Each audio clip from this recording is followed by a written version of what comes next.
اور پھر دمشق سے مدینے آئے تھے، اسی عالم میں پھر گرفتار کرایا، اور خلیفہ عبد الملک بن مروان کے سامنے جب امام زین العابدین پہنچے تو آپ نے کہا کہ تو نے دیکھا ہے نا میرے باپ کے قاتلوں کا کیا انجام ہوا تھا، تو نے دیکھا ہے میرے باپ کے قاتلوں کا، بعد آ جا۔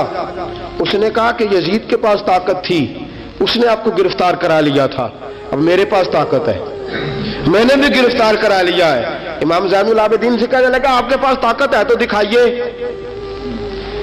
آپ کے پاس ہے طاقت تو دکھائیے۔ امام زین العابدین رضی اللہ تعالیٰ عنہ نے فرمایا تجھے کہا چیلنج نہ کر، میں درویش ہو گیا ہوں، ایک طرف لگ گیا ہوں، ایک کونے میں جا کے بیٹھ گیا ہوں، مدینے سے باہر جا کے میں نے ڈیرا لگایا، بس مجھے اب چھیڑ مت، مجھے اپنا کام کرنے دے، مجھے لوگوں کو دین سکھانے دے، اللہ اللہ بتانے دے، تو جان، تیری حکومت جانے، تیری سلطنت جانے، میں تیرے کام میں دخل نہیں دیتا، تو میرے کام میں دخل نہ دے، مجھے اللہ اللہ کرنے دے، اللہ اللہ کرانے دے۔ کہنے لگا میرے پاس طاقت ہے، میں نے گرفتار کر لیا ہے۔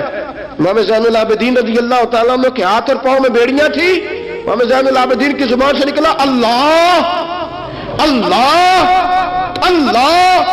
تیسری دفعہ جب آپ کی زبان سے اللہ نکلا ساری بیڑیاں ٹوٹ کے زمین پہ گر گئیں۔ امام زین العابدین کے لیے اٹھنے لگا، فرمایا بیٹھ جا زمین پہ۔ خلیفہ زمین پہ بیٹھا، امام زین العابدین رضی اللہ تعالیٰ عنہ نکلے۔ مجھے نہ کہنا روایت ضعیف ہے، روایتیں ضعیف ہوتی ہیں، عقیدے مضبوط ہونے چاہیے۔ حضرت امام زین العابدین پلٹے اور پلٹ کے کہنے لگے طاقت پہلے بھی ہمارے پاس تھی، طاقت آج بھی ہمارے پاس ہے، جب رب کہتا ہے ہم استعمال نہیں کرتے، اور جب کہہ دیتا ہے تو ہم استعمال کرنا شروع کر دیتے ہیں، بس اللہ کی رضا پہ راضی۔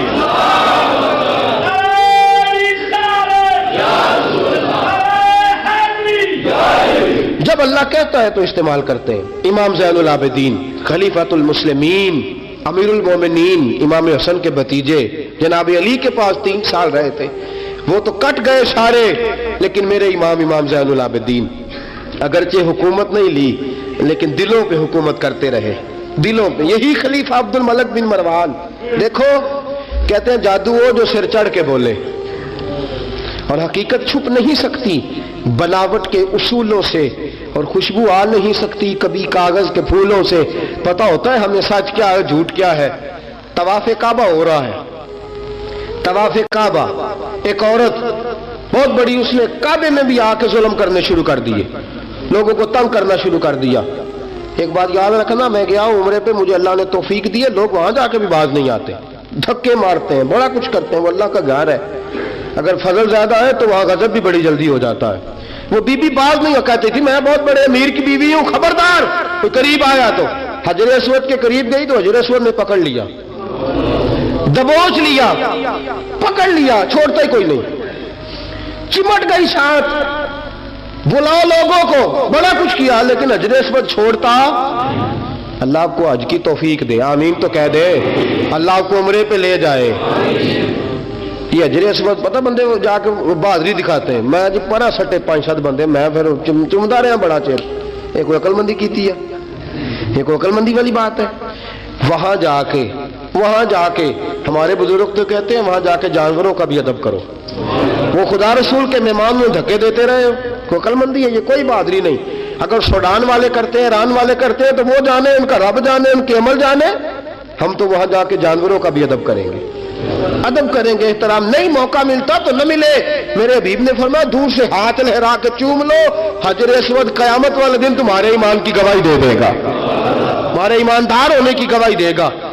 بی بی چمٹ گئی ساتھ، خلیفہ عبد الملک بن مروان سے کہا کہ وہ بہت بڑے رئیس کی بیوی، اب چھڑا، اب ساری زندگی تخت پہ بیٹھ کے امام زین العابدین کی مخالفت تو کرتا رہا ہے، اب چھڑا۔ نیچے اتر آیا، اس بی بی کے خاوند کو کہنے لگا زین العابدین کے پاس چلے جاؤ، اگر حل ہے تو اس کے پاس ہے، اگر کوئی علاج ہے تو اس کے پاس ہے، اس کے پاس جاؤ، میں چھڑا سکتا، ادھر جاؤ، ادھر وہ ہے دروازہ، وہ ہے جناب علی کا پوتا، وہ ہے امام حسین کا جانشین، وہ بیٹھا ہے۔ زین العابدین تیرا تو سارا گھر کربلا میں کٹ گیا تھا، تیرے پاس تو رہنے کو مکان تک نہیں بچا تھا، خون کی ندیاں بہہ گئی تھی، اور یہ کیا معاملہ ہے؟ امام زین العابدین کی سیرت اور صورت لوگوں کو بتاتی ہے کہ اب بھی اگر محبتوں کی وجہ سے دل جھکیں گے تو ہمارے خاندان کی طرف ہی جھکیں گے۔ امام زین العابدین کے پاس گئے، امام زین العابدین اپنے حجرے میں بیٹھے، کہا جناب ایک بی بی حجر اسود کے ساتھ لگ گئی، آپ آئیے۔ امام زین العابدین رضی اللہ تعالیٰ عنہ نے فرمایا میں نے سنا ہے رئیس کی بیوی ہے، لوگوں کو تنگ کرتی ہے، چھڑا لے گا؟ انہوں نے کہا حضرت جی وہ بھی آیا ہوا ہے، وہ کہتا ہے اگر چھڑا سکتا ہوتا تو پہلے بھی چھڑا لیتا، مہربانی کرے۔ امام زین العابدین اٹھے، ان کے ساتھ گئے، اس بی بی سے جا کے کہنے لگے تو توبہ کرتی ہے؟ توبہ کرتی ہے؟ کہنے لگی کرتی ہوں۔ امام زین العابدین کے ہاتھ اٹھے، اور لفظ کیا ہے؟ یا اللہ تو جانتا ہے نا میں کون ہوں۔ لفظ کیا ہے؟ امام زین العابدین کی دعا سنو، دعا پر میں مولا تو جانتا ہے میں کون ہوں، میں کون ہوں۔ راوی کہتے ہیں امام زین العابدین کی زبان پر لفظ ہے یا اللہ تو جانتا ہے نا میں کون ہوں۔ بی بی دھڑام سے پیچھے گری اور کہنے لگی اللہ اکبر، دھڑام سے پیچھے گر گئی۔ اللہ اکبر، علی کا گھر بھی کیا گھر ہے کہ جس گھر کا ہر ایک بچہ جسے دیکھو وہی شیر خدا معلوم۔ اور میرے اعلیٰ حضرت فرماتے ہیں تیری نسل پاک میں ہے بچہ بچہ نور کا، تو ہے عین نور، تیرا سب گھرانہ نور کا۔ جناب امام زین العابدین رضی اللہ تعالیٰ عنہ کیا کہتے ہیں؟ یا اللہ تو جانتا ہے نا میں کون ہوں۔ ایک وہ تھے جو مٹ گئے، مٹتے ہیں، مٹ جائیں گے، مٹتے ہیں، آدھا تیرے نہ مٹا ہے نہ مٹے گا کبھی چرچا تیرا۔ ایک وہ تھے جو مٹ گئے، اور ایک یہ میرے امام کا صاحبزادہ ہے۔ اور میرے دوستو وہ جو بات میں نے پہلے کہی نا، یہ اکڑے رہے، یہ ظالم اکڑے رہے، مر گئے۔ میرے امام کا یہ صاحبزادہ، ایک صاحبزادہ مدینہ منورہ کے ایک کونے میں، ایک نکر میں ساری زندگی۔ لوگ کہتے ہیں کہ امام زین العابدین کا حال یہ تھا، نماز شروع کرتے اتنی لمبی نماز پڑھتے کہ بھول جاتے سارا زمانہ۔ امام زین العابدین نماز پڑھ رہے ہیں، گھر میں آگ لگ گئی ہے، چھوٹا بچہ آپ کا چھوٹا صاحبزادہ قریب سویا ہوا ہے۔ امام زین العابدین رضی اللہ تعالیٰ عنہ نماز پڑھ رہے ہیں، آگ لگ گئی، بچہ قریب سویا، لوگ آئے، شور مچ گیا، آگ بجھاتے رہے، بچے کو اٹھا کے لے جاتے رہے۔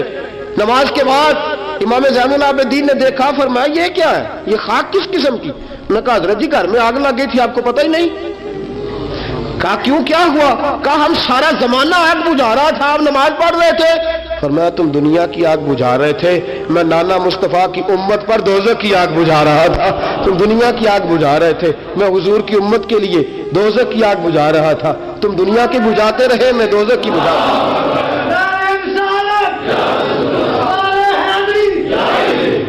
یہ امام زین العابدین ہے، وہ سارے مٹ گئے۔ اور یہ امام کیسی عاجزی، کیسی انکساری، حضرت امام حسن بصری، یہ خلیفہ ہیں امام زین العابدین کے بھی، اور خلیفہ ہیں حضرت امام باقر کے بھی۔ امام باقر امام زین العابدین کے بیٹے ہیں، امام جعفر صادق ان کے پوتے ہیں۔ حضرت امام زین العابدین رضی اللہ تعالیٰ عنہ کے بارے میں حضرت حسن بصری فرماتے ہیں کہ رات کا سناٹا تھا، کعبے میں اس وقت اتنا رش نہیں ہوتا تھا، میں قریب ہی ٹھہرا ہوا تھا، آدھی رات کا وقت ایک نوجوان کے رونے کی آواز آئی، یا اللہ میرے گناہ بخش دے، یا اللہ مجھے معاف کر دے، یا اللہ مجھے معاف کر دے۔ وہ چیختا۔ امام حسن بصری فرماتے ہیں کہ میں سویا ہوا تھا اپنے حجرے میں، کعبے کے قریب ٹھہرا ہوا تھا۔ فرماتے ہیں کہ میری اس نوجوان کی آہوزاری کی وجہ سے میری آنکھ کھل گئی، اس کی طلب کی وجہ سے میں اٹھا۔ اور فرماتے ہیں کہ میں نے سوچا بہت بڑا کوئی گناہگار آ گیا ہے۔ فرماتے ہیں کہ وہ کیا کہتا ہے، جب میں اٹھا ہوں کعبے کے قریب گیا ہوں کہ جا کے تسلی دیتا ہوں تو اس کی زبان سے جملہ نکلا، کہنے لگا یا اللہ مجھے قیامت میں ذلیل نہ کرنا، اے اللہ اگر میرے عمل اچھے نہیں تو مجھے قیامت کے دن اندھا کر کے اٹھانا، میں تیرے نیک بندوں کے سامنے کیا جواب دوں گا۔ فرماتے ہیں وہ نوجوان تڑپتا ہے، روتا ہے۔ حضرت حسن بصری فرماتے ہیں کہ میرے پہنچتے پہنچتے وہ اتنا بلند آواز سے تڑپنے لگا کہ بے ہوش ہو کے زمین پہ گرا۔ آپ فرماتے ہیں میں قریب گیا، اس نوجوان کے قریب گیا تو بڑی خوبصورت خوشبو مجھے آئی۔ فرماتے ہیں میرے دل میں خیال تھا تسلی دوں گا کہ بیٹا ٹھہر جا، میں بھی دعا کرتا ہوں، تو بھی دعا کر، اللہ بڑا مہربان ہے معاف کر دے گا۔ فرماتے ہیں جب میں نے اس نوجوان کے چہرے سے زلفیں ہٹائی، گرد صاف کی تو میرے پاؤں تلے سے زمین نکل گئی۔ یہ تو امام حسین کا بیٹا زین العابدین ہے، یہ تو امام حسین کا لخت جگر، علی المرتضیٰ کے جگر پارے جناب سیدہ فاطمہ کے نور نظر ہے، یہ تو حضرت شہر بانو شہزادی کے بیٹے ہیں۔ اتنی آہوزاری، اتنی تڑپ، اتنی بے چینی، اتنا اللہ سے تعلق۔ حضرت حسن بصری فرماتے ہیں کہ قدموں پہ گرا، پاؤں چومے۔ امام زین العابدین کی آنکھ کھلی تو کہا حسن بصری نہ کر، نہ کر، تو بزرگ ہے۔ امام زین العابدین اٹھ کے بیٹھ گئے، حضرت حسن بصری رحمتullah تعالی علیہ فرماتے ہیں میری آہ نکل گئی، آنسو میرے بہہ گئے۔ میں نے کہا زین العابدین کہاں سے دل لے کے آئے ہو تم لوگ، اور کہاں سے سنوارا ہے خدا نے تمہارے خاندان کو؟ سارا کچھ دے بھی دیتے ہو اللہ کی راہ میں، سارا کچھ لٹا بھی دیتے ہو، سارا کچھ قربان بھی کر دیتے ہو، اپنے لیے رکھتا بھی کچھ نہیں، اور پھر بھی معافیاں ہی مانگتے پھرتے ہو، پھر بھی معافیاں ہی مانگتے پھرتے ہو، پھر بھی روتے پھرتے ہو، پھر بھی بارگاہ خدا بندی کے اندر آہوزاریاں کرتے رہتے ہو۔ حضرت حسن بصری رحمتullah تعالی علیہ فرماتے کہ وہ زمانہ میں نے امام زین العابدین کا دیکھا۔ میرے دوستو وہ تو مٹ گئے، اکڑے رہے نا، مٹ گئے، کربلا کے بعد وہ مٹ گئے میرے امام کو مٹانے والے، لیکن امام زین العابدین میرے امام کا ایک صاحبزادہ بچے تھا، لیکن انہوں نے روحانی خلافت کا آغاز کر دیا۔ پوری دنیا میں میرے امام زین العابدین کا فیض ہے، جسمانی بھی ہے، روحانی بھی ہے، علمی بھی ہے۔ امام زین العابدین نے زندگی پوری گزار دی ایک کونے میں لگ کے۔ امام زین العابدین کسی سیاسی کام میں کبھی مداخلت نہیں۔ حضرت امام جعفر صادق کا زمانہ آیا تو پھر بادشاہ نے بلایا امام جعفر صادق کو، اور یہ امام جعفر صادق وہ بزرگ ہے کہ حضرت امام اعظم ابو حنیفہ رحمتullah علیہ امام جعفر صادق کے مرید ہے، ان کے مرید ہے، ان کے خلیفہ ہیں۔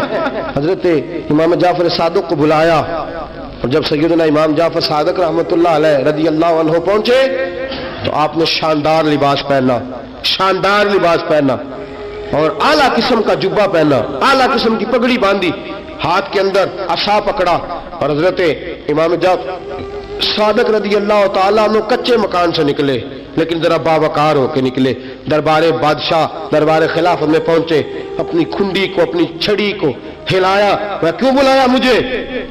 وہ بادشاہ جس نے کہا تھا بلاؤ ذرا پتہ کرتا ہوں کیوں میلہ لگا رکھا ہے۔ پھر بھی بادشاہ ڈرتے رہتے ہیں، پھر بھی ڈرتے ہیں کہ اگر ان روحانی لوگوں نے اشارہ کیا تو ساری دنیا ان کے پیچھے نکل پڑے گی، بلاؤ کیوں میلہ لگائے رکھا ہے۔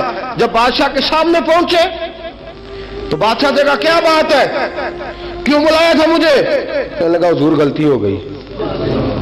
آج کے بعد امام جعفر صادق باہر نکلے تو بادشاہ کے واری کہنے لگے تو بڑی باتیں کرتا تھا، ڈنگے مارتا تھا، بڑھ کے مارتا تھا، بلاؤ امام کو پوچھ لیتا ہوں کیا ہوا۔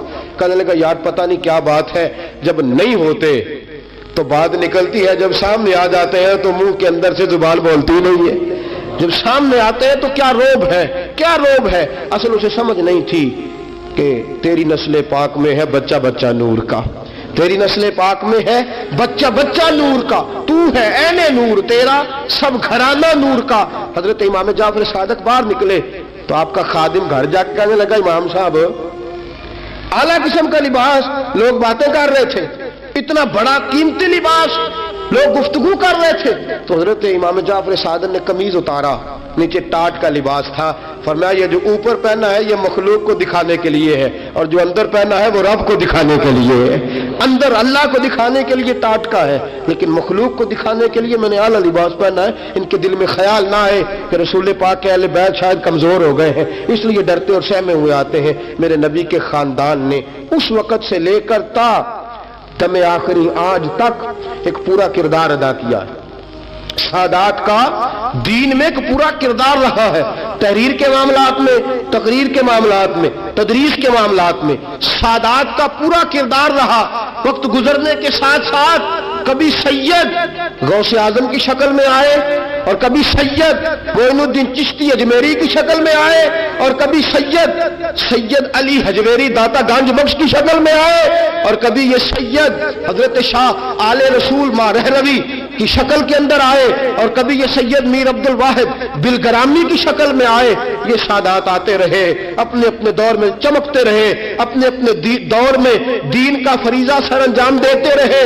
انہوں نے پھر اعلان حکومت والوں کو کہا کہ ٹھیک ہے، اگر تم سمجھتے ہو کہ اس طرح ہمیں دین نہیں پھیلانے دیتے تو ہمیں اللہ نے توفیق دی ہے، ہمیں اللہ نے طاقت دی ہے، اللہ نے ہمیں روحانیت دی ہے، ہم اس روحانی طرز کے ساتھ دین پھیلائیں گے۔ میرے دوستو اگرچہ قوت اور اقتدار بھی ہمیشہ انہی کے پاس رہا، کربلا میں جو بھی آیا آپ دیکھ لیجئے نا، یزید کے 14 بیٹے بتائے جاتے ہیں، کوئی بھی نہیں کہتا میں یزید کی اولاد میں سے ہوں۔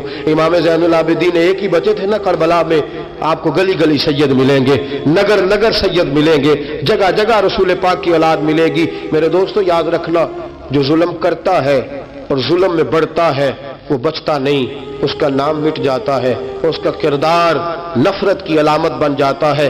زندگی آپ بھی گزار رہے ہیں، وقت میں بھی بتا رہا ہوں، یاد رکھنا، خیال رکھنا، اگر ظالم بنو گے تو مٹ جاؤ گے، اگر ظالم بنو گے تو ختم ہو جاؤ گے، اگر ظالم بنو گے تو تمہارا نام لینا لوگ پسند نہیں کریں گے۔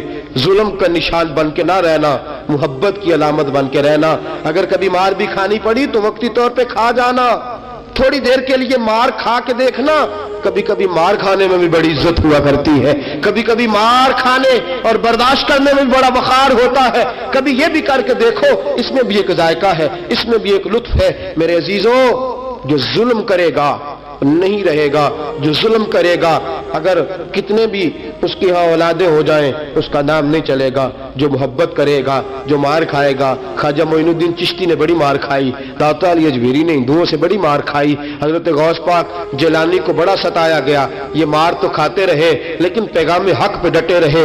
جسے مار کھانی آ جائے، مار کھانی، بلکہ ملا رومی فرماتے ہیں جسے کٹنا آ جائے وہ بچ جاتا ہے، جسے قربان ہونا آ جائے اسے عزت مل جاتی ہے۔ جو برداشت کرنا سیکھ جاتا ہے وہ محبت کی علامت بن جاتا ہے۔ میدان کربلا نے یہ سبق دیا کہ اگر وقتی طور پہ مار کھانی پڑی تو ذرا کھا کے دیکھنا، لیکن کھانا حق کے رستے میں، کھانا حق کے رستے میں۔